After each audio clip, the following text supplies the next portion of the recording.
Olá, crianças! Tudo bem com vocês? Espero que sim. Que tenham se divertido bastante nesse final de semana, que tenham descansado, né? Hoje, segunda-feira, 19 de abril de 2021, na nossa aula de ciência nós vamos falar sobre classificação dos seres vivos. Observe a árvore genealógica de Renato. No início, na parte de baixo, nós temos o Renato. Do lado direito, nós temos os seus familiares paternos, avós, tios e primo. Do lado esquerdo, temos os familiares maternos, primo, tios, avós e sua mãe. A árvore genealógica de Renato representa a relação de parentesco entre os membros de sua família. Agora observe a árvore representada a seguir. Nessa árvore aí, representada, nós também temos seres vivos, está representando todos os seres vivos existentes. E essa árvore é como a árvore genealógica dos seres vivos, ou seja, ela nos mostra as relações de parentesco entre os seres vivos que compõem a biodiversidade da Terra. E o que é a biodiversidade? A biodiversidade é um conjunto de todos os seres vivos existentes na Terra. Cada ramo dessa árvore representa um grupo de seres vivos que tem uma grande relação de parentesco entre si. Desse modo, seres com características em comum compartilham um mesmo grupo. Os seres vivos são classificados em 5 grandes grupos: animais, plantas, fungos, protoqutistas, protozoários e algas e bactérias. Esses grupos foram definidos por cientistas com o objetivo de facilitar o estudo dos seres vivos. Então, assim como lá na árvore da família de Renato está organizando toda a sua família, seu parentesco, na árvore genealógica dos seres vivos também está para organizar, para facilitar o estudo dos seres vivos pelos cientistas. E no capítulo anterior, nós aprendemos sobre um desses grupos, que foi os animais. E neste capítulo, nós vamos estudar sobre grupos de seres vivos, que é as bactérias, protoqutistas, estudando protozoários e algas separadamente, e fungos. Também estudará os vírus, os únicos seres que não estão incluídos em nenhum desses grupos. Vírus, bactérias e protozoários. Os vírus, bactérias e protozoários são chamados de micro-organismos, pois são seres muito pequenos. Eles são tão pequenos que só podem ser vistos com a ajuda de um aparelho especial, o microscópio. Os micro-organismos podem ser encontrados em diversos ambientes, no solo, na água, no ar, nos alimentos e no corpo de outros seres vivos. Então, o micro-organismo, ele está presente no nosso dia a dia, né? Nós não podemos vê-lo porque nós precisamos de um microscópio para poder perceber a presença dele, né? Nós não vemos, mas ele está aí. Vamos conhecê-los melhor. O vírus. Os vírus são micro-organismos que infectam os seres vivos para sobreviver e se reproduzir. Por isso, eles são chamados de parasitas, né? E esses micro-organismos podem causar muitas doenças em plantas e animais.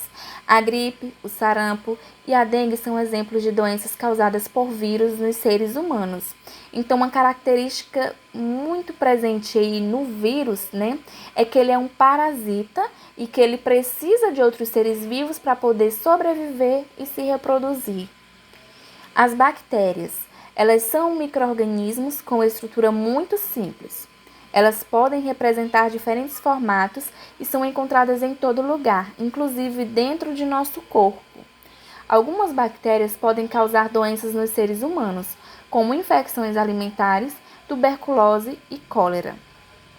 Aí nós temos à esquerda, de vermelho, a bactéria causadora da cólera. Esta imagem foi ampliada 1000 vezes com o auxílio de um microscópio.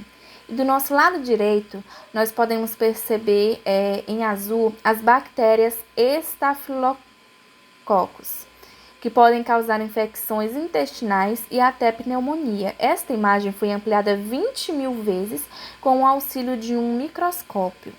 né? Então, como foi dito anteriormente, nós precisamos de um microscópio para poder perceber essas bactérias e os vírus, né? Há muitas bactérias que colaboram para a nossa saúde. As bactérias que vivem em nosso intestino, por exemplo, que elas auxiliam no processo de digestão dos alimentos. Além disso, as bactérias são importantes no ambiente, pois atuam na decomposição de organismos mortos, devolvendo ao solo os nutrientes de que as plantas necessitam para crescer. Então, essa ilustração de lactobacillus bactérias encontradas no intestino humano, né? Então, essas daí, elas fazem bem para a nossa saúde, que elas ajudam na nossa digestão alimentar e para o meio ambiente, devolvendo os nutrientes que as plantas, que o solo precisa. Os protozoários. Os protozoários são seres que apresentam uma estrutura mais organizada que as das bactérias. A maioria deles consegue se locomover, podendo viver livremente no ambiente ou dentro de outros seres vivos. Aí, nessa primeira imagem, nós temos o paramédio e a ameba, que são protozoários que vivem em ambiente aquático. Essas imagens foram ampliadas 750 vezes com o auxílio de um microscópio.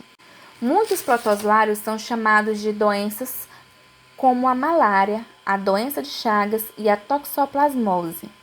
Na imagem é possível observar protozoários causadores da doença de Chagas entre as células do sangue. Esta imagem foi ampliada 800 vezes com o auxílio de um microscópio. Vamos conhecer um pouco mais sobre as doenças causadas por micro-organismos? Escolha uma das doenças listadas a seguir e, com a ajuda de um adulto, pesquise sobre essa doença. Depois, com as informações obtidas, complete a ficha que se encontra no material de apoio. Aqui abaixo nós temos 9 doenças, que é a cólera, o sarampo, a tuberculose, a malária, a toxoplasmose, a rubéola, a cachumba, o tétano, a doença de Chagas. Eu escolhi uma dessas daí para poder mostrar um exemplo para vocês, né? E completando o material de apoio que se encontra no final do livro de ciências. O nome da doença que eu escolhi foi a toxoplasmose. O micro-organismo causador dessa doença é os protozoários. E como se adquire? A doença é transmitida principalmente pela ingestão de alimentos contaminados pelos cistos do parasita ou por meio do contato com as fezes de gatos infectados.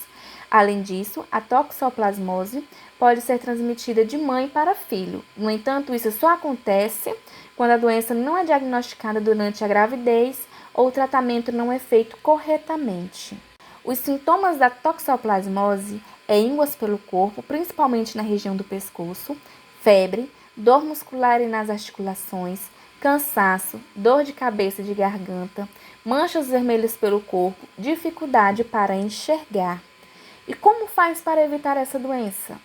Consumir água potável, filtrada ou mineral, cozinhar bem as carnes e evitar o consumo de carnes mal passadas em restaurantes, e evitar o contato com gatos desconhecidos e lavar bem as mãos se tocarem animais que não se conhecem. E usar uma luva ao limpar a caixa de areia e ao recolher as fezes dos gatos. Saiba mais! Para estudar os micro-organismos, os cientistas produzem meios de cultura em placas. Nessas placas são acrescentados nutrientes necessários ao desenvolvimento desses seres microscópicos, facilitando assim o seu estudo. Uma cientista pediu a seu filho que encostasse uma das mãos numa placa de laboratório após ele brincar com o cachorro. Observe como a placa ficou depois de uma semana. Então, aqui nós temos aí a imagem da mão, né, toda coloridinha. O menino colocou a mão na placa sem lavá-la, ou seja, suas mãos estavam contaminadas com micro-organismos. Ao encontrar nutrientes na placa, esses micro-organismos se multiplicaram.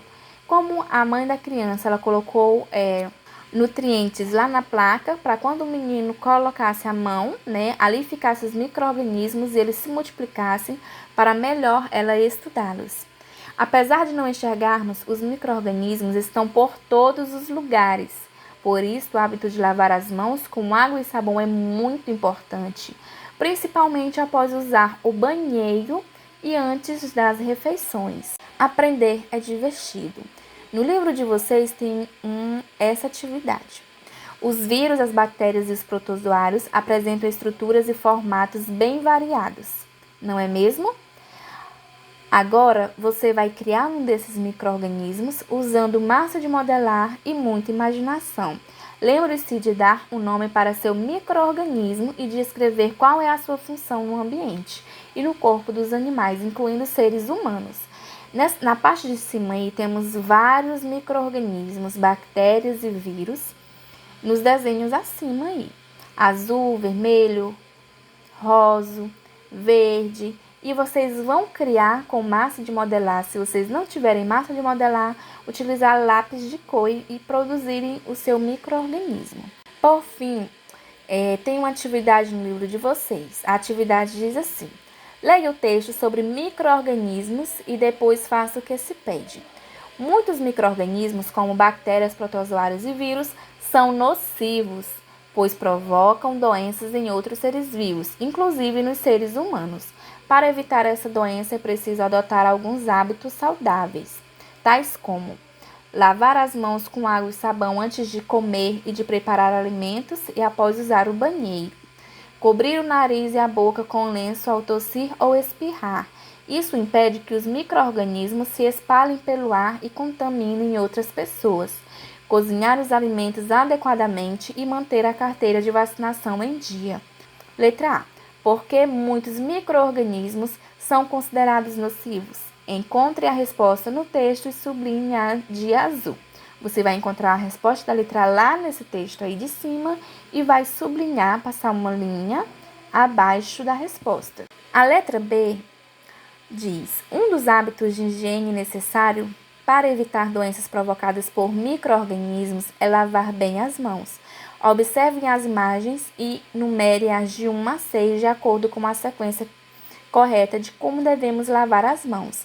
Aqui nós temos presentes, 4 imagens. Nessas imagens vocês vão enumerar ela na ordem, na sequência, que devemos fazer. Espero que vocês tenham gostado da nossa aula de hoje e muito obrigada.